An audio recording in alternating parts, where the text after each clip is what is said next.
할렐루야. 예. 오늘 본문 말씀은 여러분들이 너무나 잘 알고 있는 너무나 유명한 이야기를 담고 있습니다. 사복음서에 모두 들어있는 베드로가 예수님을 3번이나 모른다고 부인하는 그런 장면이 나오는 이야기입니다. 예수님께서 십자가에서 우리를 위해서 죽으셨다가 부활하시고 승천하신 다음에 그 다음에 초대교회가 시작될 때 초대교회의 가장 중요한 지도자 중에 한 사람, 그리고 예수님의 제자들 가운데 사도가 되어서 가장 으뜸이 되는 사도로서 활동했던 그런 사람이 바로 베드로입니다.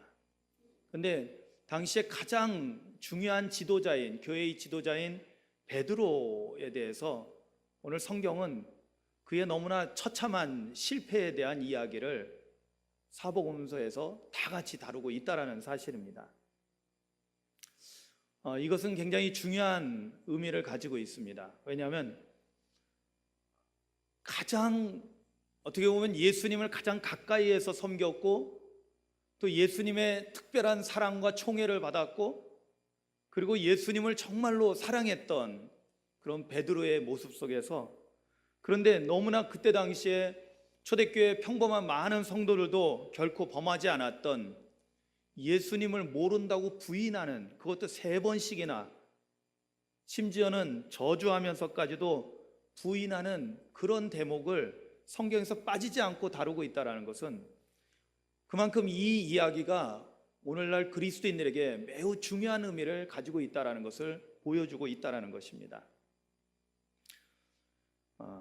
저는 오늘 말씀을 준비하면서 그냥 통상적으로 그냥 베드로의 부인이라고 제목을 정할 것인가, 아니면은 조금 다른 측면에서 제가 결국에는 오늘 말씀을 전하고 싶었던 제가 깨달은 것을 정할까, 그래서 베드로의 실패라고 이렇게 정할까 많이 기도하고 고민하다가 그냥 우리가 익숙하게 알고 있는 베드로의 부인이라는 제목으로 함께 말씀을 나누려고 했습니다.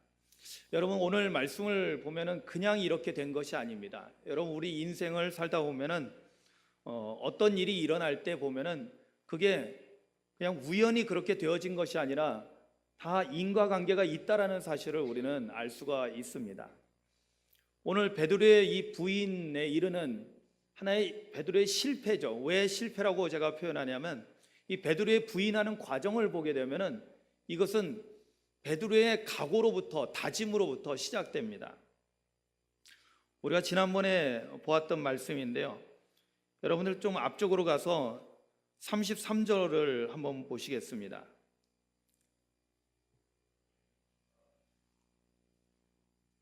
성경을 함께 보시는 게 좋습니다.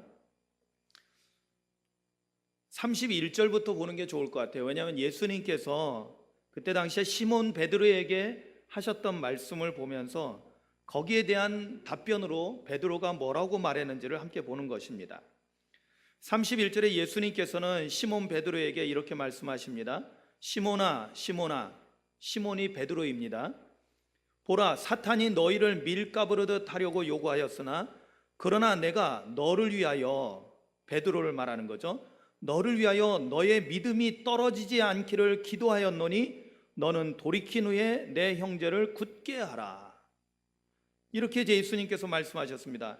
이 말씀의 내용을 잘 분석해 보면 이렇습니다. 너의 믿음이 떨어지지 않기를 기도했는데 너는 한번 떨어졌다가 다시 돌이키게 된다라는 것입니다. 한번 실패를 맛보게 될 거라는 것입니다. 그러나 네가 돌이킨 후에는 너의 형제들도 그러한 상황에 처하게 될 때 너의 형제들을 굳게 해주는, 지지해주는, 너의 형제들을 도와주는 일을 하라고 말씀하고 있었던 것입니다. 즉 여기에는 믿음에 대해서 베드로가 큰 실패를 할 거라는 것을 암묵적으로 말씀하고 있다는 것입니다. 그러자 33절에 베드로가 이렇게 답변하죠. 이게 중요합니다. 오늘 베드로의 이 부인으로 나아가는, 베드로가 부인이라는, 예수님을 모른다고 부인하는 이 엄청난 영적인 실패를 경험하게 되는데 그 실패의 출발점이 여기에 있습니다. 33절에 이렇게 말합니다. 그가 말하되 주여 내가 주와 함께 오게도 죽는 데에도 가기를 각오하였나이다. 그러자 예수님께서 34절에 이렇게 말씀하시죠. 이르시되 베드로야 내가 네게 말하노니 오늘 닭 울기 전에 내가 3번 나를 모른다고 부인하리라 하시니라. 아멘. 주님의 말씀이니까 아멘들 하셔요. 아멘. 아멘. 자, 여기에서 우리가 33절에서 뭐가 나옵니까? 우리의 시선을 이제는 예수님에게서 잠시 베드로에게 돌릴 필요가 있어요. 그리고 베드로를 볼 때 꼭 중요한 것은 베드로는 오늘날 모든 주님을 따르는 제자들을 대표하고 있다는 것입니다. 그렇다면 베드로를 볼 때 누구를 또 볼 수 있어야 될까요? 바로 저와 여러분들 우리 자신들을 볼 수 있어야 된다는 것입니다. 왜냐하면 베드로의 모습이 오늘 우리의 모습이거든요. 자, 그러면 우리의 시선을 베드로를 향해서 보면서 동시에 우리 자신도 돌아볼 수 있기를 소망합니다. 자, 베드로가 부인하러 가는 과정에서 처음부터 내가 예수님을 모른다라고 그렇게 부인하려고 생각은 추호도 없었습니다. 저는 지난번 이 말씀을 전할 때도 베드로가 내가 주와 함께 오게도 죽는 데에도 가기를 각오했습니다. 여러분, 이게 거짓말일까요? 진심일까요? 예, 저는 진심이라고 믿습니다. 주님 앞에서 주님은 그들의 마음을 알고 계시거든요. 베드로는 정말로 주님을 위해서 정말로 죽을 수 있는 그런 마음을 사실은 갖고 있었고 그렇게까지 열심히 주님을 따르려고 했던 것입니다. 그런데 우리가 지난번에도 보았듯이 이것은 무엇이었냐면 베드로의 자기 의지이죠. 나의 의지. 그리고 그 의지를 담은 각오를 하고 있는 거예요. 내가 오게도 죽는 데에도 끝까지 주님을 따라가겠습니다 하고 각오했습니다. 여러분, 이 베드로의 각오가 바로 첫 번째 과정입니다. 여러분, 이 각오가 없다면 베드로의 부인을 우리가 실패라고 말할 수도 없죠. 아예 각오도 안 했으니까요. 그런 뭘 실패했냐 이거 말할 수도 없는 것입니다. 그럴 수도 있지 목숨을 구하는 게 우선이니까요. 그런데 오늘 이 베드로의 실패로 나아가는 이 과정 속에서 첫 번째는 바로 베드로가 이렇게 예수님께 자기 의지를 강하게 나타내고 각오를 했다라는 것입니다. 근데 각오만 한 것이 아닙니다. 각오는 마음속의 다짐이죠. 자기 의지를 나타내는 거죠. 그런데 그 다음에는 그러면 행동으로 옮기는 실천이 따라야 됩니다. 그런 실천은 했나요? 베드로가 했습니다. 여러분, 우리 본문으로 와서 54절을 보십시오. 54절, 55절을 보면 이런 말씀이 나옵니다. 예수를 잡아 대제사장의 집으로 들어갈새 베드로가 멀찍이 따라가니라. 사람들이 뜰 가운데 불을 피우고 함께 앉았는지라 베드로도 그 가운데 앉았더니. 아멘. 이것은 뭡니까? 여러분, 다른 제자들 다 도망갔습니다. 그런데 베드로는 그나마 예수님을 사람들 모르게 멀찍이 떨어져서 그래도 주님을 따라갔다는 것입니다. 이것은 뭐냐면 나름대로 베드로는 노력하고 있다는 것입니다. 자기가 각오한 거, 자기가 말한 거, 그것을 지키려고 최선을 다해서 노력하고 있었다는 것입니다. 베드로는 아주 버리고 도망간 건 아니에요. 그죠? 멀찍이라마 그나도 따라간 겁니다. 멀찍이. 근데 이제 중요한 것은 이 멀찍이라는 거예요. 멀찍이. 그리고 이제 사람들이 모여 있는 6월절 이 기간이 봄철이니까요. 거기 예루살렘은 그 산악지대입니다. 시온산에 있는 성이기 때문에 거기는 밤 되면은 추워요. 그러니까 이제 밤에는 모닥불을 피우고 사람들이 둘러 앉아 있는데 거기에 함께 앉아서 예수님이 붙잡혀 가고 있는 모습을 보고 있었던 것입니다. 나름대로 노력하고 주님을 따르려고 했던 것입니다.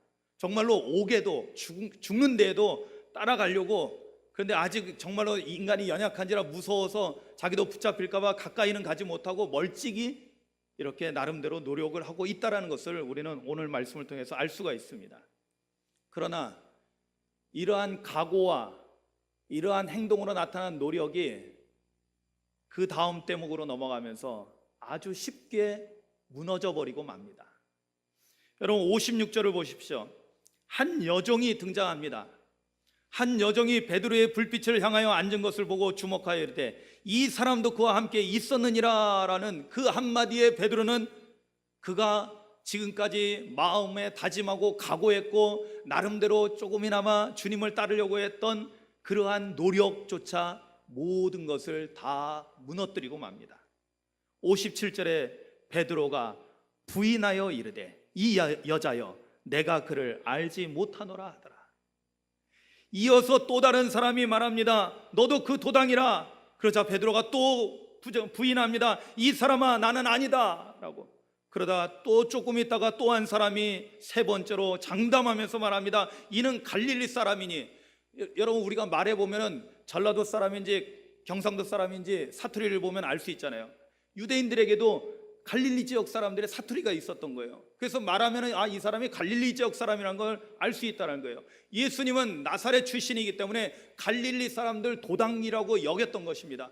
베드로가 말하는 것을 보고는 갈릴리 사람이 맞지 않느냐라고 말하면서 너도 그와 함께하는 사람이다 라고 얘기했을 때 베드로가 말합니다. 이 사람아 나는 내가 하는 말을 알지도 못한다 라고 완전히 부인을 하고 있을 때 이 세 번째 부인을 하고 있는 그 말이 끝나기도 전에 닭이 우는 소리가 들려졌습니다. 자, 그리고 나서 우리가 알다시피 베드로는 자기 자신이 완전히 각오했고 노력했고 했던 모든 것이 한순간에 무너져 내리는 것을 경험하게 됩니다. 여러분 베드로가 이렇게 부인하는 과정에 이르는 것을 그 과정을 여러분들 중요하게 여겨야 될 것은 여러분 우리도 신앙생활 하면서 나름대로 내가 주님을 끝까지 따라가겠습니다. 내가 주님을 위해서 충성하겠습니다. 주님을 위해서 헌신하겠습니다 라고 마음에 다짐도 하고 각오도 하지만 그리고 나름대로 내 나름대로 최선을 다해서 노력을 한다고 하지만 그러나 우리는 머지않아 이 모든 것들에 대해서 실패를 경험할 수 있다라는 것입니다. 그런데 이 베드로의 실패를 통해서 우리가 깨닫게 되는 중요한 것이 있습니다. 이것은 베드로가 깨달은 것과 동일한 것이겠죠. 그러면 두 번째로 우리가 봐야 될 것은 베드로가 이렇게 자기가 예수님을 모른다고 부인하면서 이 실패를 통해서 깨달은 것이 무엇인가? 그것은 다름 아니라 자신의 각오와 자신의 노력이 이 세 번의 부인을 통해서 완전히 실패했다라는 사실을 처절하게 깨달았다는 것입니다. 여러분 처절하게 깨달았다는 이 표현은 우리가 그 다음의 내용을 보면 아시겠죠. 61절 62절에 주께서 돌이켜 베드로를 보시니 베드로가 주의 말씀 곧 오늘 닭 울기 전에 내가 세 번 나를 부인하리라 하심이 생각나서 밖에 나가서 심히 통곡하니라. 아멘. 여러분 우리가 마지막 62절에 심히 통곡했다라는 이 말씀을 회개의 눈물이라고도 말할 수 있을 것입니다. 그러나 회개의 눈물이라고 말하기 전에 우리가 이것을 보면서 뭘 알아야 될까요? 자기가 가졌던 모든 의지, 모든 각오, 모든 노력 이것이 다 한순간에 무너져 내리는 내가 지금까지 해왔던 모든 것이 한순간에 다 무너져 버리고 실패로 끝나는 것을 보면서 엄청난 회한을 느끼는 것입니다. 내가 이 정도밖에 안 되나? 야, 나는 너무나 비굴한 존재구나. 나는 이건 인간조차도 안 되는구나. 나는 감히 예수님의 제자라고 말할 수도 없는 아주 비참한 존재구나라는 것을 깨닫는 것이었습니다. 그래서 베드로가 자신의 실패를 통해서 뭘 깨닫냐면 나라는 존재는 틀려먹었구나. 여러분 한번 여러분들의 손을 들어서 여러분들 가슴을 한번 빵 치면서 따라해 보시기 바랍니다. 나는 틀려먹었다. 진심입니까? 아멘입니다. 저는 저에 대해서 이 부분에 대해서 이미 주님 앞에 완전히 고백했습니다. 저는 제 자신이 하나님 앞에서요 정말로 아무것도 아니라는 것, 정말로 나는 빨리 내가 죽어야만이 주님이 내 안에 살아나셔서 내 삶이 하나님의 뜻대로 이루어지는 삶을 살 수 있다는 것을 이미 저도 경험을 했습니다. 이 처절한 경험이 없었다면 저는 아예 이 목회자의 길에 아예 발도 들여놓지도 않았을 것입니다. 왜냐하면 제가 여러 차례 말씀드렸듯이 저는 교회에서 목사의 아들로 태어나서 교회에서의 삶을 살았습니다. 좋은 일도 많았고 사랑도 많이 받았지만은 또 교회 안에서 일어나는 나쁜 것도 많이 봤습니다. 어렸을 때 엄청난 상처를 받습니다. 제가 부흥회 가면은요 사람들에게 이야기합니다. 여러분들 기적을 보기를 원하십니까? 여러분들 지금 보고 있는 강사 목사님이 기적입니다. 제가 기적이라고 여겨요. 저는 분명히 제가 기적이라고 봅니다. 왜? 저 같은 사람이 교회를 다닌다는 것도 기적이고요, 심지어 목사가 됐다는 건 이거는 너무나 엄청난 기적인 것입니다. 여러분, 교회에서 무슨 시험 받았다고 교회 안 나오는 사람들, 여러분, 비겁한 변명에 불과한 것입니다. 자신이 못나서 그런 거지. 여러분, 저의 이야기를 들어보면 저는 교회에서 엄청 말할 수 없는 수모를 당했어요. 그것도 목사님과 장로님에게. 청소년기 가장 민감할 때 씻을 수 없는 그러한 상처를 입었어요. 그래서 교회를 뛰쳐나갔습니다. 그런데 어떻게 돌아왔을까요? 살아계신 하나님을 만난 거예요. 아멘. 여러분, 그거는 교회의 모든 것을 다 뛰어넘는 거예요. 우리 인간의 상식, 우리 인간의 이론, 우리 인간의 모든 어떤 인간 관계, 이런 것을 다 뛰어넘습니다. 하나님 살아계심을 경험하면, 인격적으로 하나님을 만나고 나면요, 이 모든 세상의 모든 관계를 뛰어넘을 수 있게 되는 거예요. 그런데 그러기 위해서는 뭐가 필요한 줄 아세요? 나에 대해서 완전한 부인이 이루어져야 된다는 거예요. 내가 완전히 깨져야 되는 거예요. 여러분, 오늘 오랜만에 이 부서져야 하리 이런 찬송이, 이런 찬양이 있어요. 복음성가 꽤 오래된, 옛날에 많이 불렀던 찬양인데 요즘은 잘 안 부르는 것 같아요. 왜냐하면 다들 온전하신지, 요즘은 신앙생활들을 다 잘들 하고 있다고 착각하고 계시는지. 여러분, 거기서 보면 부서져야 하리, 깨져야 하리, 완전히 깨지고 부서져야 한다고 찬송하며 고백합니다. 그런데 이런 노래를 누가 진정으로 부를 수 있을까요? 바로 베드로처럼 이러한 실패를 처절하게 경험한 사람이 진정으로 나는 무능합니다, 나는 아무것도 할 수 없는 존재입니다, 나는 정말로 하나님 앞에 도저히 용서받을 수 없는 죄인입니다, 그렇게 주님을 따르고 주는 그리스도시요 살아계신 하나님의 아들이십니다라고 고백했던 베드로가, 그렇게 신앙 고백을 했던 베드로가 어찌 한 여종의 말 한마디에 쉽게 예수님을 부인하고 무너져 내릴 수 있었냐 말이죠. 여기서 베드로는 정말로 중요한 걸 깨닫게 되죠. 내 의지, 내 각오, 내 노력, 이거 다 헛거다. 아멘. 나는 실패할 수밖에 없는 존재라는 걸 깨닫습니다. 그리고 나서 어떻게 되어졌어요? 모든 것이 주님의 말씀대로 이루어지는 것을 경험합니다. 할렐루야. 주님이 말씀하셨잖아요. 네가 오늘 밤 닭이 울기 전에 3번이나 나를 부인할 것이다. 주님 말씀대로 그대로 되어진 거예요. 그러면서 깨닫게 되는 거예요. 아, 그렇구나. 나는 안 되는 존재고 오직 주님의 말씀대로 이루어지니 내가 주님의 말씀을 붙잡고 살아야 된다라는 사실을 깨닫게 된 것입니다. 아멘. 여러분, 이거는 정말로 아픔 가운데 우리가 정말로 처절하게 자신이 쪼개지고 깨지고 산산조각 나는 것을 경험했지만, 그러나 그만큼 가치 있는 것을 얻게 된 것입니다. 그러면서 여기서 우리가 조금 더 주목해서 한번 살펴보려고 하는 것은 베드로를 깨닫게 해주는 중요한 3가지 요소가 있다는 거예요. 여러분, 이것은 오늘 우리에게도 필요한 요소들이거든요. 어떻게 해서 이렇게 베드로가 깨달을 수 있었는가?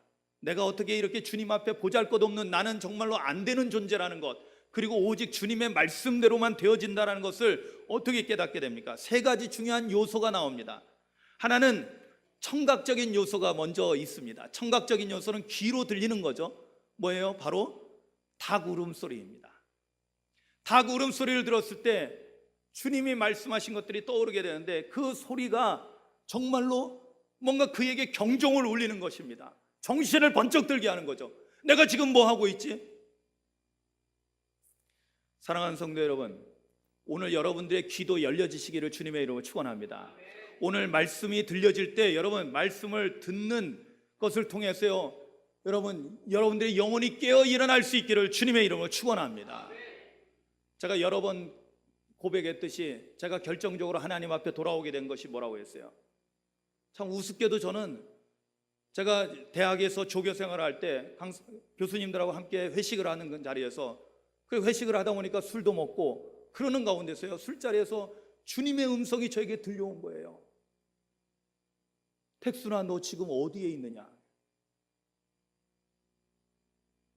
제가 어디에 있어야 되는데요? 또 다른 사람들하고 약속은 그렇게 잘 지키면서 왜 나하고 이 약속은 지키지 않느냐? 여러분들은 무슨 맥락인지 모르니까 그렇게 의아해 하겠지만 저는 그것이 뭔지 분명히 알았어요. 그건 뭐예요?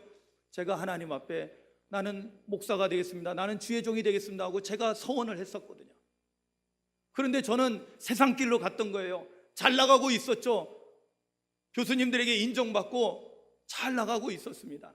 박사가 되고 교수가 될 수 있는 그러한 길에 잘 나가고 있었던 거예요. 그런데 주님은 놀랍게도 술자리에서 제 마음속에 찾아와셔서 말씀하셨던 거예요. 주님을 음성을 듣는 거예요. 여러분, 지금 이 시간에도 여러분을 향해서 말씀하고 계시는 주님의 음성을 들으시기를 주님의 이름으로 축원합니다. 우리가 이런 청각적인 요소가 너무나 중요한 거예요. 여러분, 우리의 믿음은 어디서부터 시작된다고 했어요? 믿음은 들음에서 난다고 하지 않습니까? 주님의 말씀을 들으면서 나는 거예요. 두 번째 요소는요, 시각적인 요소거든요. 눈으로 보여지는 거. 오늘날 우리 개신교가 말씀을 중시하고 말씀 듣는 것에 굉장히 중시하는데, 사실은 이게 보는 거는요, 기독교 역사 속에서, 기독교 전통 속에서 매우 중요한 것입니다. 사실은 오늘날 개신교도 안 보는 건 아니에요. 여러분, 교회 오면 뭐가 보입니까? 십자가가 보이잖아요. 아멘이죠. 여러분, 그리고 이 앞에 보면 색깔이 있습니다. 이 색깔도 우리가 이미지를 보는 겁니다. 색깔을 보면서 그리고 우리 찬양대도 색깔이 바뀌었네요. 보면서 보라색은 뭐예요? 지금 우리가 사순절기를 지내고 있구나, 고난주간을 향해서 가고 있구나. 그리고 부활절이 오게 되면 어떻게 돼요? 하얀색으로 바뀌게 됩니다. 시각적인 것들을 우리가 보고 있다는 거예요. 그런데 오늘은 베드로는 뭘 보았는지 아세요? 참 사실은 이거 두렵고 떨리는 겁니다. 61절에 닭이 울자 주님께서요, 돌이켜 베드로를 보셨다. 돌이켜라는 것은요, 몸을 돌렸다라는 거예요. 지금 예수님께서 붙잡혀 가시는 거예요. 멀찍이 베드로는 쫓아가다가 지금 불 피는 데서 사람들 모여있는 데서 앉아 있는 거예요. 그런데 베드로가 누구를 보고 있겠어요? 예수님을 뒷모습을 보고 있었겠죠. 그런데 닭이 오니까 예수님이 돌이켜서 누구를 보셨다고요? 베드로를 보셨어요. 그럼 주님을 보고 있던 베드로의 눈길하고 몸을 돌려서 베드로를 보고 있는 주님의 시선이 서로 마주친 거예요. 할렐루야. 여러분, 주님의 눈길을 딱 보는 순간에 베드로는 완전히 망치로 그냥 한 대 얻어 터진 것 같은 느낌을 받았을 것입니다. 여러분들은 무엇을 보면서 살고 있습니까? 사람은 참 왜 한참 뭔가를 보고 있으면요, 거기에 빠집니다. 무슨 얘기냐면은 이게 견물생심이라고 계속 뭔가를 보고 있으면 그게 갖고 싶어지고요, 좋아 보이고요, 보암직도 하고 먹음직도 해지는 거예요. 요즘은 저희가 이제 농촌에 있다 보니까 물건을 사러 이제 자주 나가지 못하잖아요. 그런데 뭐를 이제 사려고 하면은 인터넷 검색을 합니다. 인터넷 검색을 해서 좋은 거 있으면 일단 장바구니에다 저장을 해놓을 수 있어요. 저장을 해놓고도 여전히 또 돌아봅니다. 왜? 더 싸고 더 좋은 물건이 있는가? 한참 헤맵니다. 그런데 그게 사실은 어떻게 보면 제일 싸게 살 수 있는 좋은 방법 중에 하나이기도 합니다. 그런데 거기서 이렇게 늘 보고 있으면요, 갖고 싶어지는 거예요. 뭔가 좋은 게 있으면은, 내가 좋아하는 뭐가 있으면은 계속 봅니다. 그 종류도 보고 가격도 보고, 그러다가 마침내 특별하게 세일을 한다든지 싸게 판다고 딱 그러면은 얼른 사게 돼요. 왜? 계속 봐왔던 거니까 갖고 싶어요. 아마 제 이야기에 아마 공감하시는 분들이 많이 있을 겁니다. 젊은 사람들은. 여러분, 그런데 우리는 누구를 봐야 될까요? 우리의 시선은 누구를 향해야 될까요? 여러분, 주님을 볼 수 있기를 주님의 이름으로 축원합니다. 그럴 때 우리는 영적으로 깨어나게 되는 거예요. 깨닫게 되는 거예요. 여러분, 베드로가 지금 어떻게 해서 그 영혼이 깨어 일어나게 됐습니까? 어떻게 그가 깨닫게 됐습니까? 바로 주님의 눈길을 마주친 거예요. 주님의 시선을 마주친 거예요. 그러면서 그 영혼이 깨어 일어나는 거예요. 그리고 세 번째, 마지막 이 중요한 요소가 있는데, 이거는 좀 이 표현은 조금 어렵지만은요, 여러분들 머리에 가슴에 새겨두시기 바랍니다. 첫 번째가 청각적인 요소가 필요하다고 했어요. 두 번째는 시각적인 요소가 필요하다고 했어요. 세 번째는 뭐냐면 사변적인 요소가 필요합니다. 좀 어려운 한문인데 사변적이다라는 것은 뭐냐면 뭔가를 생각할 줄 아는 거예요. 여러분 보세요. 61절에 베드로와 예수님의 시선이 마주 보였습니다. 마주쳤습니다. 그리고 난 다음에 베드로가 어떻게 됐어요? 주의 말씀 곧 오늘 닭 울기 전에 내가 3번 나를 부인하리라 하심이 생각나서 아멘. 아멘. 여러분 생각난다라는 것은 이건 대단한 은총입니다. 무엇보다도 주님의 말씀이 생각난다라는 것은 정말 우리에게 큰 은혜예요. 여러분, 여러분들의 삶 속에서 어떤 일을 하다가 무슨 일을 만났을 때 거기에 합당한 주님의 말씀이 딱 떠오른다면 이것은 여러분들의 굉장한 은혜입니다. 아멘. 여러분, 우리가 말씀을 많이 배우고 말씀을 많이 읽고 말씀을 많이 듣고 말씀을 묵상하고 해야 되는 것이 왜 중요하냐면 우리가 이 세상 살아나가면서 하나님의 능력을 경험하는 가장 중요한 방법은 뭐냐면 말씀대로 사는 거예요. 그리고 말씀대로 이루어지는 하나님의 능력을 경험하는 거예요. 아멘. 여러분 성경을 잘 보십시오. 하나님께서는요 꼭 먼저 말씀하시고 말씀하시는 대로 이루십니다. 아멘. 지금 베드로도 깨달은 게 뭐예요? 주님 말씀대로 이루어진 것을 깨달은 거예요. 할렐루야. 주님 말씀이 떠오른 거예요. 생각난 거예요. 오, 정말 주님 말씀대로 되어지고 말았네. 내가 아무리 다짐했고 내가 아무리 각오했고 내가 아무리 노력했어도 이것은 다 허사고 오직 주님 말씀대로 되는구나. 할렐루야. 여러분 이것을 영적으로 깨닫기를 주님의 이름으로 축원합니다. 우리도 베드로처럼 깨닫고 우리의 영혼이 다시 하나님 앞에 온전히 서기 위해서는요 이 3가지 요소가 절대적으로 필요한 거예요. 청각적인 요소, 시각적인 요소, 사변적인 요소, 생각할 수 있는 것. 다른 무엇이 아니라 주님의 말씀이 떠오르고 생각난다라는 것. 이것이 우리의 영혼을 깨우는 일을 하고 있다라는 것입니다. 그리고 마지막으로 그러면은 이렇게 베드로가 실패를 경험합니다. 처절하게 내가 실패했다는 사실을 깨닫게 됩니다. 그런데 여러분 이것이 그냥 베드로의 허물을 드러내기 위해서 성경에 기록되었을까요? 아닙니다. 이 베드로의 실패가 우리에게 주는 놀라운 그리고 엄청난 유익이 되는 영적 유익이 있습니다. 엄청 우리에게 도움이 되는 영적 유익이 있다는 것이에요. 마지막 62절에 베드로는 밖에 나가서 심히 통곡했다라고 합니다. 심히 통곡했다라는 것은 뭐냐면 자신이 처절하게 깨어졌다라는 것을 의미합니다. 아까도 말씀드렸듯이요. 근데 이것이 무엇하고 연결되는 줄 아세요? 여러분 예수님께서 제자들을 말씀하실 때 마태복음 16장 24절에 뭐라고 말씀하십니까? 누구든지 나를 따라오려거든 가장 먼저 뭐예요? 자기를 부인하고 자기 십자가를 지고 나를 따라올 것이라고 했습니다. 여러분 그런데 제자들은 당연히 모든 걸 다 버리고 주님을 따라가니까 그냥 자기는 주님들 따라가고 있으니까 자기 부인 한 줄로 착각하고 있었을 거예요. 그러나 자기 부인이 아니었죠. 그런데 오늘 심히 통곡하면서 심히 통곡했다는 것은요 비통하게 가슴을 치면서 가슴이 찢어질 듯하게 그렇게 아파하면서 눈물을 흘렸다는 거예요. 그것을 통해서 깨달은 게 뭐예요? 나는 틀려먹었다. 아까 우리가 고백했듯이 나는 틀려먹은 존재다. 그러면서 뭐가 이루어지게 됩니까? 진정으로 자기 부인이 이루어지게 된다는 것입니다. 할렐루야. 여러분 그렇기 때문에 이 베드로의 실패는요 어떻게 보면 우리 그리스도인들이 진정한 자기 부인으로 이르는 중요한 과정이 된다는 것입니다. 그러기 위해서는 물론 앞에서 말씀드린 깨달음이 필요한 거죠. 나의 힘, 나의 의지, 나의 각오, 나의 노력 이것으로는 안 된다라는 것.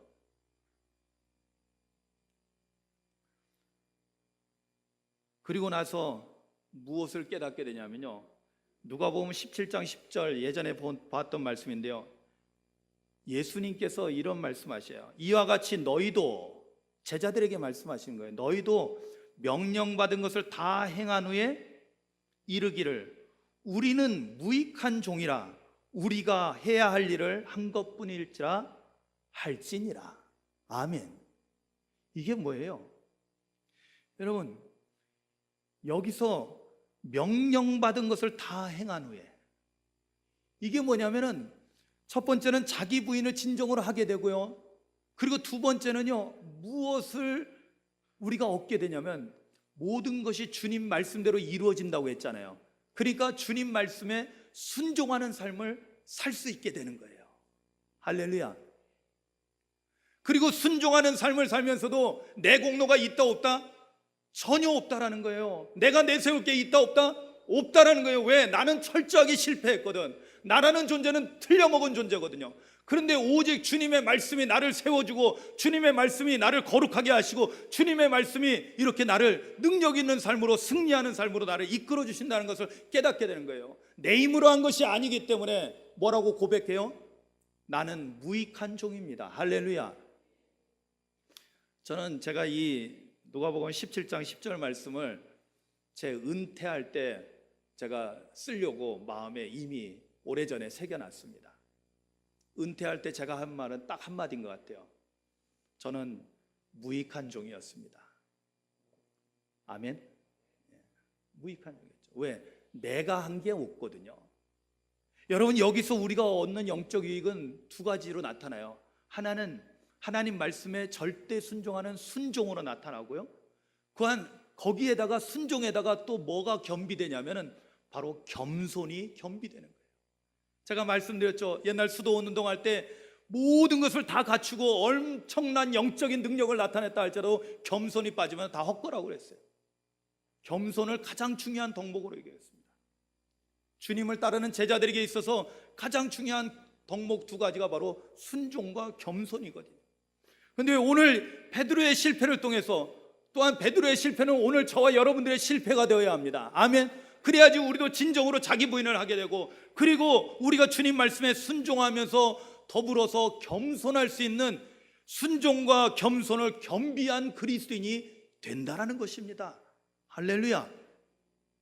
얼마나 대단한, 하나님께서 정말로 기뻐하실 만한 진정한 주님의 제자가 된다라는 것입니다. 사랑하는 성도 여러분, 신앙생활하면서 승승장구하는 거 좋습니다. 그러나 한번 살펴보십시오. 무엇으로 승승장구하고 있는지.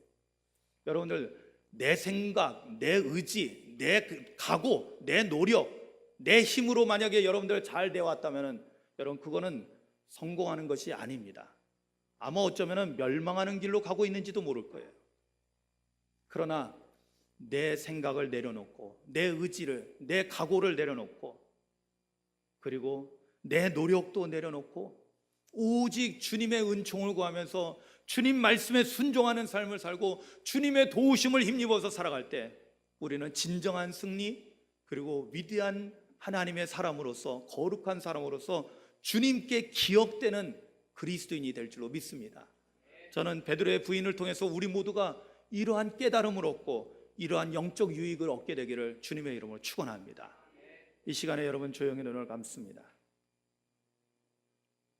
그리고 오늘 말씀을 생각하시기 바랍니다. 베드로의 부인은 우리가 손가락질을 해야 되는 베드로만의 부인이 아니라 오늘 우리 모든 예수님을 따르는 제자들에게 주시는 놀라운 깨달음이 있고 놀라운 영적 유익이 있다는 사실을 우리가 배웠습니다. 베드로가 깨달은 것 아팠지만은, 그러나 그것을 통해서 베드로는 진정한 주님의 으뜸가는 제자가 될 수 있었습니다. 우리도 베드로처럼 진정으로 주님께 인정받는 으뜸가는 제자가 되기를 원합니다. 그러기 위해서는 이러한 나의 모든 것은 실패할 수밖에 없다는 것을 우리가 속히 깨닫는 것이 중요합니다. 그리고 오직 주님 말씀대로 되어진다는 것을 우리가 인정하고 받아들이고, 그래서 우리는 주님 말씀에 순종하고 그리고 겸손하고 나는 무익한 종입니다 라고 고백하며 나아갈 수 있기를 소망합니다. 오늘 말씀들을 생각할 때 성령님, 오늘 나에게 꼭 필요한 말씀들이 떠오르게 하시고 그 말씀 붙잡고 살아가도록 우리에게 힘을 주시옵소서. 기도하시겠습니다.